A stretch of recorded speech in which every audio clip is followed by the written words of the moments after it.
এই জন্য দুনিয়া খুবই কঠিন বাবা, দুনিয়া খুবই কঠিন। আপনার সন্তানের জন্য, আপনার স্ত্রীর জন্য, আপনার পরিবারের জন্য আপনি এত খাটতেছেন, নামাজে ডাকতে বলেন সময় নাই। আল্লাহ রব্বুল আলামিন বলেন, বান্দা আজকে তোমাকে দুনিয়াতে আমি এই জন্য পাঠাই নাই যে তুমি তোমার ইচ্ছা মতো চলবা। ফজরের আজান হয়েছে, তুমি ঘুমের ভিতরে থাকবা, এই জন্য আমি আল্লাহ তোমাকে বানাই নাই। এ বান্দা, তোমাকে আমি বানাই নাই। জোহরের আজান হয়েছে, তুমি কাজে কামের মধ্যে থাকবে, এই জন্য আমি তোমাকে বানাই নাই। আসরে যাচ্ছে, তুমি ঘুমের ভিতরে থাকবে। মাগরিব যাচ্ছে, তুমি চায়ের দোকানে থাকবে। ঈশা যাচ্ছে, তুমি দোকানের আড্ডায় থাকবে। এইভাবে তোমার দিন যাবে, তোমাকে এই জন্য আমি বানাই নাই।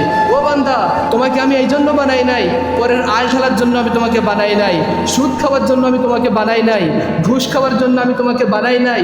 আমি বানাই নাই তোমাকে অন্যায়ভাবে কাউকে মারার জন্য বানাই নাই।